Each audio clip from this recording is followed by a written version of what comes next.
Ukrayna, süregelen çatışma ortasında Holodomor kurbanlarını hatırlıyor. Dear Ukrainian men and women, today is the day when we commemorate the memory of millions of our people who were killed by famine. Millions of terrible deaths and the greatest Holodomor of 1932 to 1933. It was a systematic strike against the Ukrainian people, a policy of genocide that today's Russia has inherited and made once again part of its ideology. This entire war, ongoing now against Ukraine and which may expand to other peoples, is a consequence of Moscow's impunity. Whatever form their regime takes, if they remain unpunished, Russia tries to repeat its evil. Millions of our people will light memory candles. This is our collective commemoration of the victims of the Holodomor.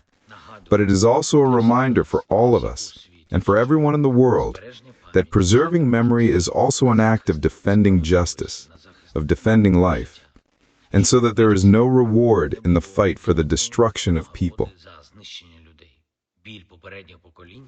The pain of previous generations of the Ukrainian people and what Ukrainians are forced to go through now are very intertwined, and it tells us a lot.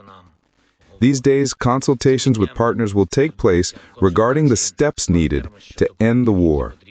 I signed a decree on the composition of the Ukrainian delegation. I approved all the relevant directives.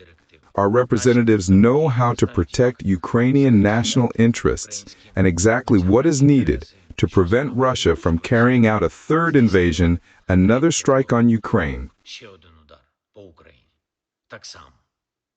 Just like in the past, crimes against our people and against other peoples as well were repeated. It is about much more than certain points of this or that document. It is necessary to ensure that nowhere in Europe or the world does the principle prevail that crimes against people and humanity, against states and peoples, can have any reward or forgiveness.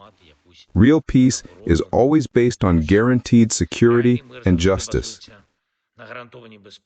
And this feeling is not only mine, I know that this is the feeling of millions of our people and the majority of people in the world. Today I continued coordination with partners. We spoke with the leaders of the Northern European countries and the Baltic states, 8 leaders, this entire strong region, and I really appreciate the support. And these are truly defenders of life. I also spoke today with the Prime Minister of the Netherlands. I thank you for the willingness to help and for your principled stance. There will be support packages for Ukraine. We constantly consult at various levels, also with other European friends, and not only Europeans. These are the G7 countries, also our friends in the G20 and other countries of the world. Many are ready to support us, ready to support Ukraine. Thank you for that. There will be more negotiations and also several internal matters of ours today. We spoke in detail with government officials about our further steps in domestic policy. It is important that there is a good pace in the winter support program. Almost 10 million applications already. Payments will begin next week. Be used until June, but please, the application must be submitted in DIA or at Ukrposhta by the end of December this year, by Christmas. We will provide the entire amount of funding. I also spoke with the Prime Minister of Ukraine about the audits that have already started in energy companies and about an additional audit of the entire defense sector, defense enterprises. Such a military audit needs to be done as quickly as possible. As quickly as possible.